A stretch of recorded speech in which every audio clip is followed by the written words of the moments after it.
tidak ada orang Kristen hafal Bible.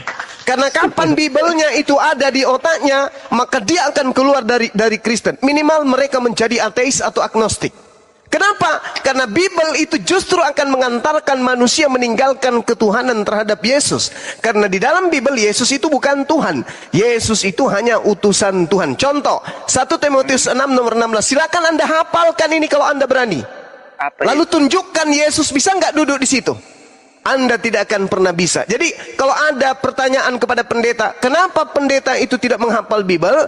Karena kapan dia menghafal Bible, berarti Bible disimpan di akal.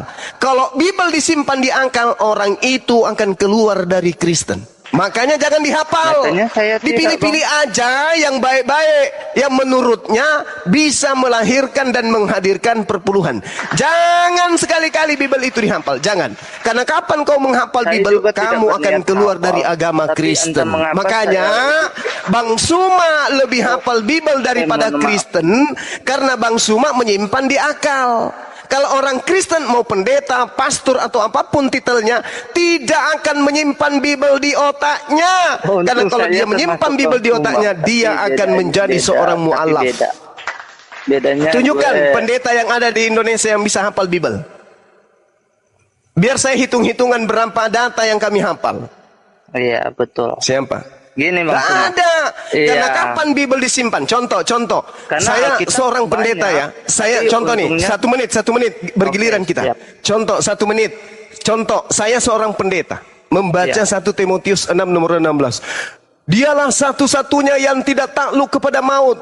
Dialah satu-satunya yang tidak ditaklukkan, yang tidak didekati, tidak disentuh oleh kematian, yang bersemayam di atas tahta yang tak terhampiri. Dialah tak seorang pun yang pernah melihat dirinya, dan tidak ada seorang pun manusia yang dapat melihat dirinya. Baginya lah hormat dan kuasa yang kekal. Saya seorang pendeta menghafal ini, habis itu Tuhanku manusia Yesus. Nyambung tidak? Tuhanku Yesus, Engkaulah satu-satunya yang tidak pernah mengalami kematian. Engkaulah Yesus Tuhan yang bersemayam dalam terang yang tak pernah terhampiri.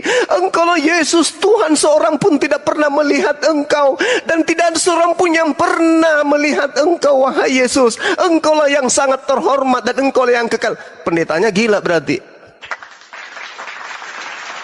Itu pendeta gila itu. Kalau dalam keadaan yang sama dia hafal 1 Timotius 6 nomor 16, di waktu yang sama dia masih menuhankan Yesus, berarti pendetamu gila. Otaknya geriting, isinya cendol campur ikan teri di dalam, masih hidup pun ikan terinya di kepala. Nggak akan pernah bisa, Bung, nggak pernah bisa. Jadi Bible ini harus jauh dari akal, yang dikedepankan adalah iman. Baru Yesus bisa duduk sebagai Tuhan. Yesus Tuhan. Nah itu kalau sudah mati akalnya baru bisa.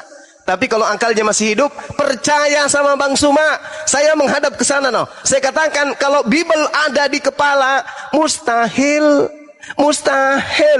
pendeta itu kemudian dalam keadaan sehat walafiat. Mustahil. Pasti kalau Biblenya ada di kepala, kalau paling tidak dia akan mengantarkan dirinya membaca Al-Quranul Karim dan akan mengucapkan asyhadu an la ilaha illallah wa asyhadu anna Muhammadar Rasulullah. Kenapa pendeta bertahan untuk berkhutbah di gereja? Kenapa? Karena Bible jauh dari akal mereka. Demikian.